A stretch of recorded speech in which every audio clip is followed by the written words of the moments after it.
ఏదో కొత్త నాటకం మొదలుపెట్టాడు. అది దాచడానికి ముంబై అని, ఢిల్లీ అని ఏవేవో కబుర్లు చెప్తున్నాడు. అసలు విహారీ ఎందుకు అబద్ధం చెప్పాడు, ఎక్కడికి వెళ్ళాడు, అసలు ఏం చెయ్యాలనుకుంటున్నాడు, ఇవన్నీ నేను హైదరాబాద్కు వచ్చేలోపు నువ్వు తెలుసుకోవాలి. సరే Ambika, I will try my level best. Okay then, see you, by.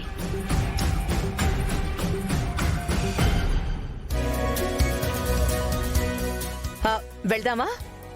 You're so beautiful Sahasra. Vihari ఇక్కడే ఉంటే నిన్ను అమాంతం పైకెత్తి ముద్దాడేసేవాడు.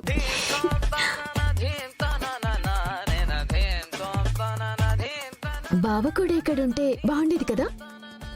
పెళ్ళైన తర్వాత కట్టేసుకుందువులే.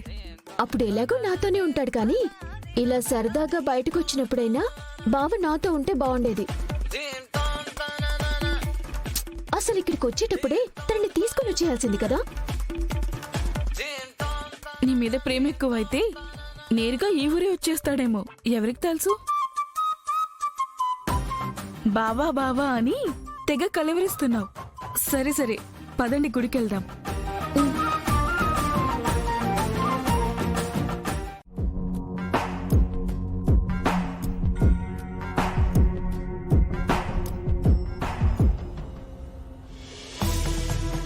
Wow, beautiful temple. చాలా బాగుంది కదమ్మా. అవును సహస్రా, వెరీ బ్యూటిఫుల్. ఆ ఆదికేశవ వెళ్ళిపోయే ముందు మంచి సలహా ఇచ్చాడు, టెంపుల్ కి వెళ్ళమని. యూఆర్ రైట్ అక్క, నిజంగా చాలా పీస్ఫుల్ గా ఉంది. సహస్ర, ఇదిగో దీపాలు, ఒత్తులు. దీపాలు తయారు చేసి కోనేట్లో వదలటానికి రెడీ చేయి. ఏ యమునా,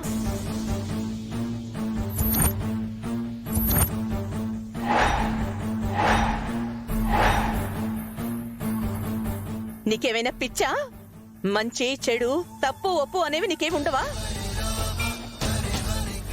ఇప్పుడేమైంది వదినా? ఇక్కడ ముత్తైదువులం మేము ఉన్నాం కదా, పోయి పోయి నువ్వే వాటిని ముట్టుకోవాలా? నువ్వు వాటిని ముట్టుకోకూడదు. ఇలాంటి విషయంలో నీ వేలు తగలకూడదని, నీ గాలి సోకకూడదని నీకు ప్రత్యేకంగా బొట్టు పెట్టి చెప్పాలా? పసుపు కుంకుమలకి దూరమైందానివి. ఒక పక్కన పడుండాలి గాని పెత్తనం చేయడానికి పరిగెత్తుకుని రాకూడదు. ఇంత వయసొచ్చింది, ఇలాంటి విషయాలు నీకు ఇంకొకరు చెప్పాలా? పశువులు కూడా వయసుతో పాటు కాస్తైనా జ్ఞానం పెరుగుతుంది.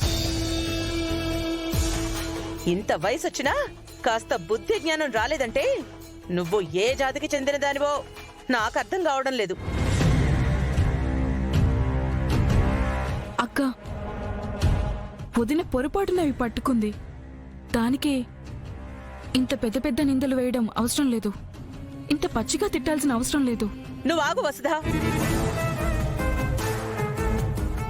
శుభమాన్ నా కూతురు పెళ్లి చేసుకుంటుంటే సౌభాగ్యం లేనివిడి గారు పైట సర్దుకుంటూ ప్రతి దాంట్లోనూ దూరిపోతుంది. అలా అని నీ నోటికొచ్చిన మాటలన్నీ అంటావా? నువ్వు శుభమా అని నీ కూతురు పెళ్లి చేసుకుంటున్నావు, బానే ఉంది. కాని ఎవరికిచ్చి పెళ్లి చేస్తున్నావు? వదిన కొడుకిచ్చి పెళ్లి చేస్తున్నావు. వదిన లేకుండానే ఈ పెళ్లి చేస్తావా? వదిన ముఖం చూడకుండానే విహారీ చేత సహస్ర మెడలో తాళి కట్టిస్తావా? నీకు ఇష్టం ఉన్నా లేకపోయినా వదిన నీ వియంకురాలు. కాస్తైనా గౌరవం ఇచ్చి మాట్లాడక్క. ఇప్పుడు అమ్మ మాట్లాడిన దాంట్లో తప్పే ఉంది పిన్ని.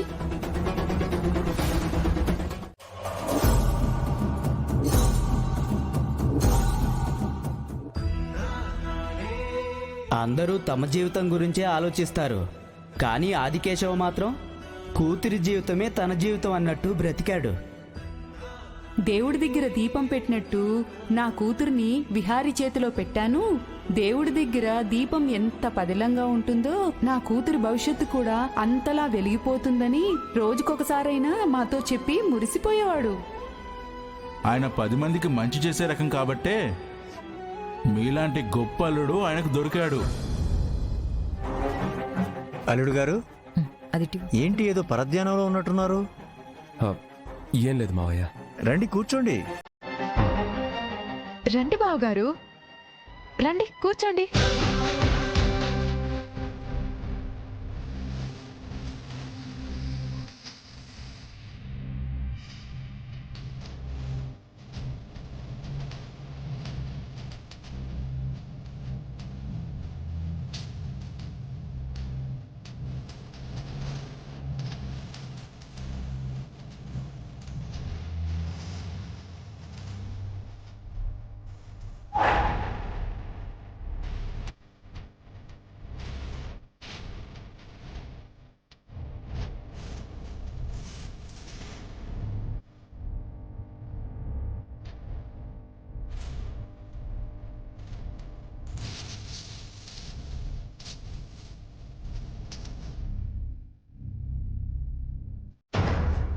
అయ్యో కనకం, నూనె తీసుకురావడం మర్చిపోయానే. బయట ఏదైనా షాప్లో ఉందేమో, వెళ్ళి తీసుకురావే. నేను తీసుకొస్తాలే. అరే, నీకు అసలే మోకాళ్ళు నొప్పులు, నువ్వేం నడుస్తావు? రాణి, కనకం, మీరిద్దరూ వెళ్ళిరండి. సరే. ఆగమ్మా, ఒక్క నిమిషం. డబ్బులు ఇస్తాను.